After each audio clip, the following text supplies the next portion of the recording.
September 1945. The late summer sun beat down on the flat expanse of Nebraska farmland as a group of 32 Japanese prisoners of war stepped off a military transport truck near the town of Scottsbluff. They had traveled halfway across the world, from the Pacific Islands where they had been captured to the American heartland, expecting labor camps, punishment, perhaps even worse. What they were about to witness would shatter everything they had been told about their enemy. Before we dive into this story, make sure to subscribe to the channel and tell me in the comments where you're watching from. It really helps support the channel. This is the story of how a simple farming machine became the catalyst for one of the most profound ideological transformations of the entire conflict, and how the men who saw it would carry that revelation back to a defeated nation, changing the course of their lives forever. Lieutenant Takeshi Yamamoto stood at attention as the American guards removed the chains from his wrists. He was 26 years old, a graduate of the Imperial Japanese Naval Academy, and until 3 months ago he had believed absolutely in the superiority of the Japanese spirit over American material excess. He had been taught that Americans were weak, that they relied on machines because they lacked the discipline and courage of true warriors. The propaganda films shown to soldiers before deployment had depicted a nation of lazy, overindulgent people who would crumble when faced with determined resistance. The reality he had encountered since his capture had been disorienting, but he had attributed it to the specific circumstances of military operations. Surely, he told himself, the abundance of food, the medical care, the seemingly endless supplies were temporary, a facade maintained for propaganda purposes. Japan's military leadership had assured its soldiers that America's industrial capacity was exaggerated, that the images of factories and production lines were Hollywood trickery designed to demoralize Japanese forces. Sergeant First Class Robert Henderson had been managing prisoner of war labor details for 18 months. A farmer's son from Iowa, he had volunteered for military service in 1942, but a childhood injury to his left leg had kept him stateside. He had expected to feel anger toward the Japanese prisoners, perhaps even hatred. His younger brother had been at Pearl Harbor, but the men who arrived at the Nebraska camps were not the savage warriors of propaganda posters. They were hungry, exhausted, and most of all, bewildered. Henderson had been given specific instructions from the camp commander, Colonel William Fitzgerald. The Japanese prisoners were to be treated according to the Geneva Conventions, fed adequately, housed properly, and given work assignments that would benefit the local community while the regular farmhands were overseas.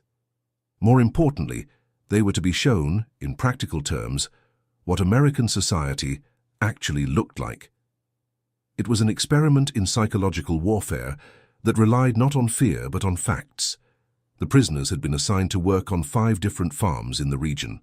The labor shortage had become critical as the conflict continued, and Nebraska's wheat harvest was essential to feeding not just American troops, but Allied forces across multiple theaters. Private Hiroshi Tanaka, who had been a fisherman before conscription, found himself standing in the middle of a wheat field that stretched to the horizon in every direction. He had never seen so much food growing in one place.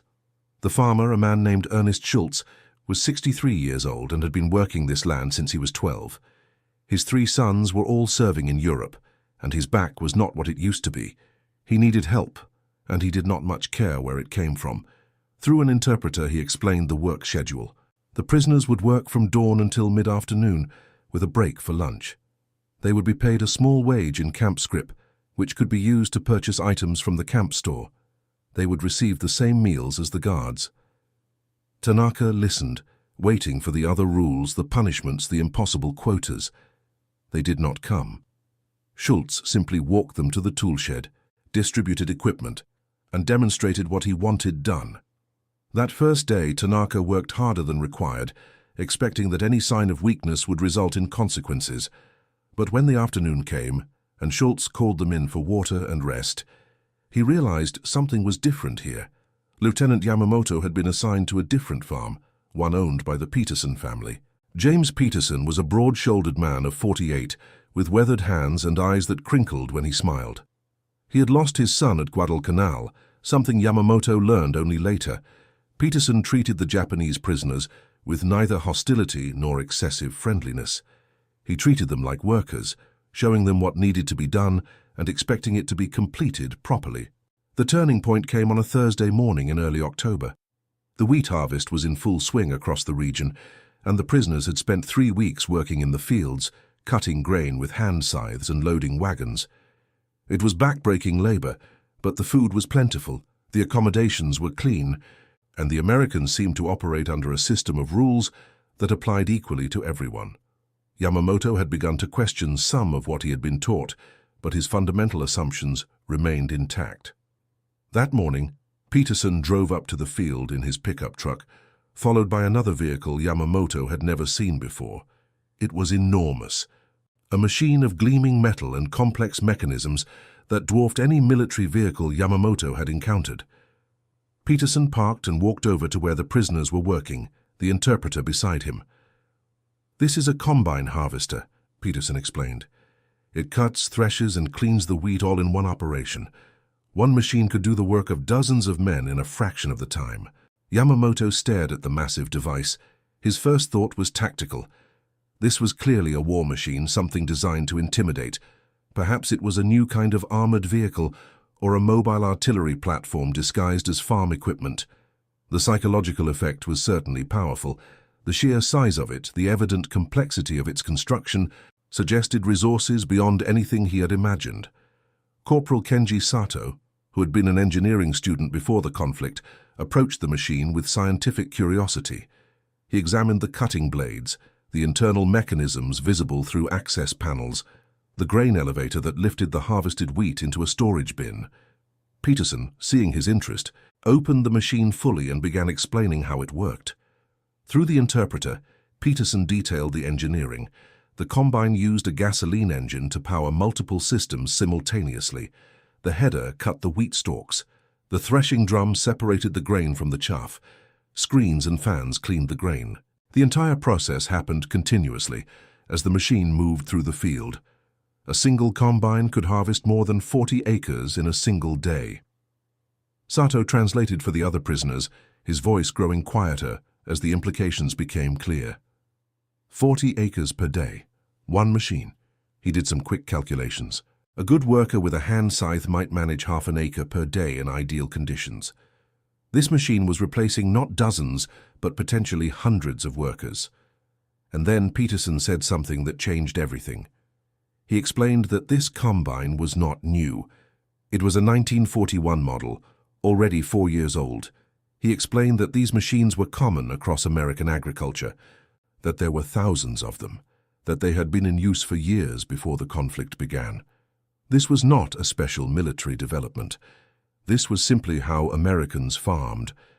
Yamamoto felt something shift in his understanding. If this was true, if these machines were indeed standard agricultural equipment produced in such quantities that individual farmers owned them, then everything he had been told about American industrial capacity was not just wrong, but catastrophically wrong. The propaganda had not merely exaggerated, it had inverted reality. Peterson started the engine. The sound was deafening, a roar of mechanical power that seemed to shake the ground. Then he engaged the systems, and the combine began to move forward into the unharvested portion of the field. The prisoners watched in silence as the machine advanced, cutting a swath 20 feet wide, wheat stalks disappearing into the header and emerging seconds later as clean grain flowing into the collection bin. In 15 minutes, the combine harvested what would have taken the entire group of prisoners an entire day to accomplish with hand tools. The Americans had been letting them work with scythes, not because combines were unavailable, but because there were not enough combines to harvest everything simultaneously. The prisoners were supplementary labor, not primary labor. That evening, back at the camp, Yamamoto sat with several other officers in the barracks. They spoke in low voices, processing what they had seen. Captain Ichiro Nakamura, who had been a professor of political economy at Kyoto University before conscription, was the first to articulate what they were all thinking. "If the Americans can produce such machines in such quantities for agriculture," he said slowly, "then their military production capacity must be beyond anything our leadership understood. The numbers we were given, the assessments of American industrial strength, they were not just optimistic, they were fantasy. Lieutenant Yamamoto pulled out a small notebook he had been keeping, something the guards allowed. He began writing down everything he could remember about what he had seen at the Peterson farm, the technical specifications of the combine, the casual way Peterson had discussed production numbers, the fact that this was a 4-year-old machine still in perfect working condition, implying not just initial production capacity, but sustained maintenance and parts availability. Over the following weeks, the prisoners began paying attention to everything around them with new eyes. They noticed the trucks that supplied the camps, different models and manufacturers, but all functioning efficiently. They noticed that guards carried watches, that these watches were varied in style and make, implying mass production of even small consumer goods. They noticed the quality of the roads, the electric power lines running to individual farms, the telephone systems that connected rural areas to cities.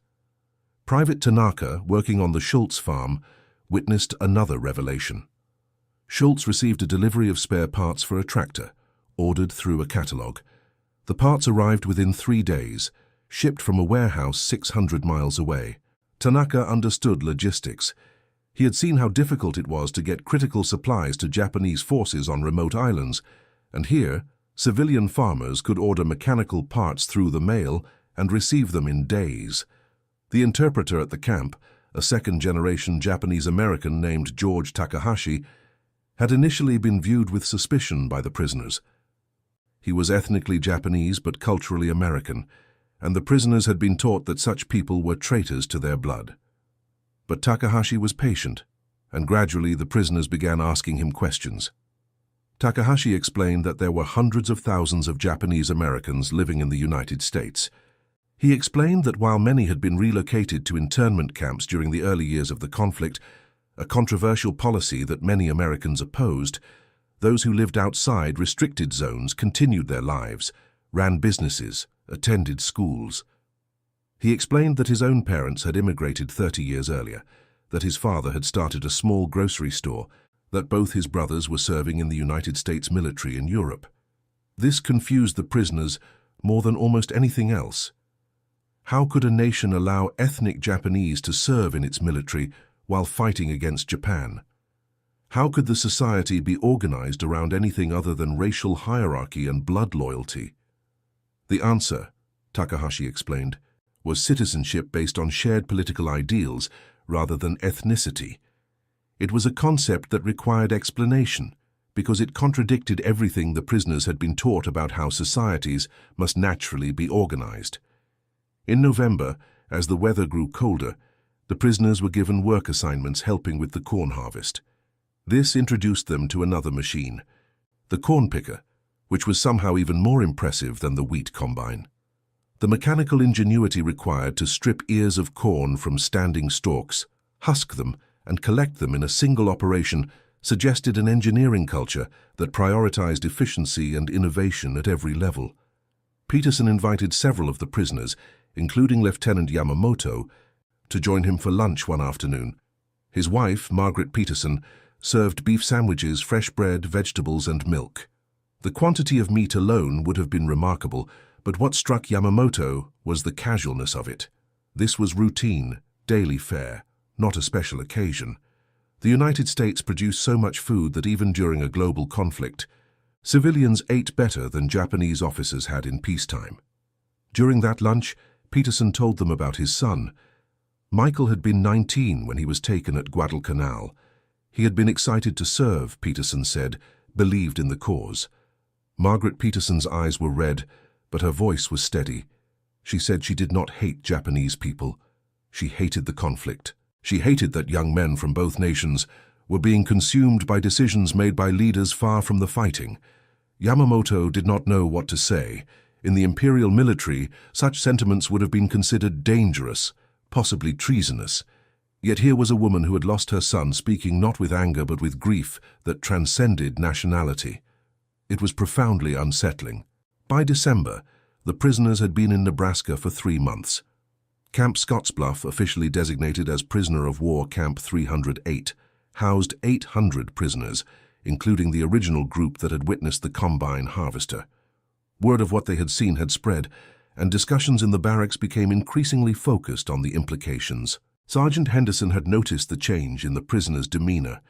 They were more thoughtful, less rigid in their interactions. Some had begun asking for English lessons. Others requested newspapers, wanting to understand how American society discussed the conflict. The camp commander had authorized these requests, believing that education was more effective than coercion in achieving long-term objectives. The winter was harsh, colder than anything most of the prisoners had experienced, but the barracks were heated, the food remained adequate, and the Americans provided winter clothing.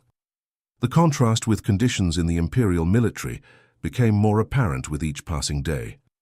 Private Tanaka.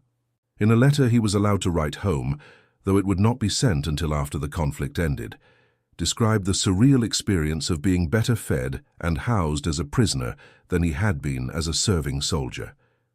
In January of 1946, after the formal conclusion of the conflict, the prisoners began learning about events they had not known.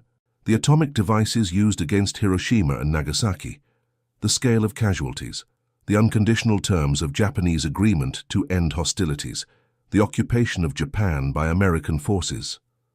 For many prisoners, this news was devastating. Everything they had believed about Japanese military invincibility, about the spiritual superiority that would triumph over material advantages, had been proven absolutely wrong. Some prisoners refused to accept it, insisting it was propaganda, but others, including Lieutenant Yamamoto, recognized the pattern. The combine harvester had been the first crack in the ideological edifice. What followed was simply confirmation of what they had already begun to understand. In March, Ernest Schultz had a conversation with Private Tanaka that would stay with both men for the rest of their lives. Through the interpreter, Schultz explained his philosophy. He said that farming taught you certain truths. You could not harvest what you did not plant. You could not command the weather or the soil. You could work hard or work smart, and working smart meant using the best tools available. You could not win through will alone if your methods were fundamentally insufficient. Schultz said he had never understood the ideology that had driven the conflict. He could not comprehend why any nation would choose to fight against overwhelming material disadvantage. Courage was admirable, but courage without wisdom was simply waste. He said that if Japanese leaders had visited American farms, seen American factories, understood the actual scale of production capacity, they would never have chosen confrontation. Tanaka asked why Americans had not simply demonstrated this capacity before the conflict began, avoiding the entire tragedy. Schultz paused, choosing his words carefully. He said that some things could not be learned through observation alone. People often needed to experience consequences directly before they could accept truths that contradicted their beliefs.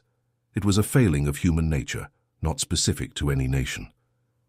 The prisoners began preparing for repatriation in the spring of 1946. They would be returning to a Japan they had never known, occupied by the forces they had fought against, transformed from an imperial power into something else entirely.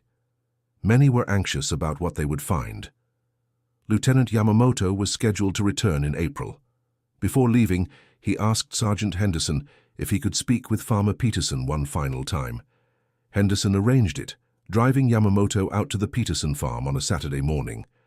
Peterson was working in his machine shed, servicing the combine harvester, in preparation for the coming wheat season. Yamamoto stood in the doorway, watching the farmer work with practiced efficiency, each movement economical and purposeful.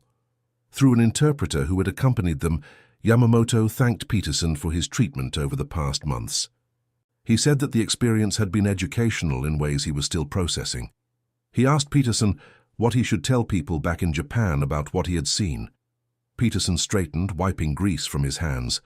He thought for a long moment. Then he said that Yamamoto should tell them the truth, that Americans were not superhuman, not specially gifted. They were simply people who had built systems that worked, who valued practical results over ideological purity, who believed that the purpose of tools was to make life better and work easier. That the same principles that made American agriculture productive could make any nation productive if people were willing to learn. He said that the combine harvester was not a weapon. It was an example of what was possible when human ingenuity was directed toward creation rather than destruction. He said that Japan could build its own combines, could develop its own industries, could create prosperity for its people if it chose to focus on building rather than conquering. Yamamoto bowed formally in the Japanese manner. Peterson extended his hand in the American manner. After a moment, Yamamoto took it and they shook hands as equals. The repatriation ships departed from Seattle in late April. Hundreds of former prisoners, including all those who had worked the Nebraska farms, made the journey across the Pacific to Yokohama. They carried with them few physical possessions, but a wealth of observations that would influence post-conflict Japanese society in subtle but significant ways.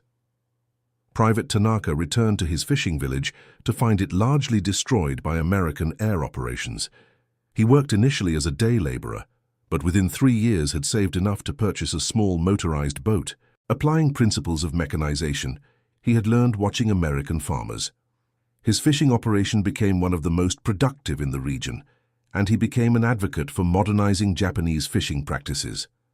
Captain Nakamura returned to Kyoto University, where he completed his academic career. He wrote extensively about economic development and industrial policy, often using examples from his time as a prisoner to illustrate points about the relationship between technology, productivity, and social organization. His work influenced a generation of Japanese economists who would help guide the nation's post-conflict recovery. Lieutenant Yamamoto faced a difficult adjustment. As a former imperial military officer, he was initially viewed with suspicion by occupation authorities, but his documented cooperation as a prisoner and his genuine willingness to embrace democratic reforms eventually led to opportunities. He worked as a translator and liaison officer, helping to bridge cultural gaps between American occupation forces and Japanese civilians. He married in 1949, had 3 children, and lived to see Japan transform into an economic power that would eventually produce agricultural machinery that competed with American brands. In 1978, Yamamoto returned to Nebraska as part of a business delegation examining American agricultural technology.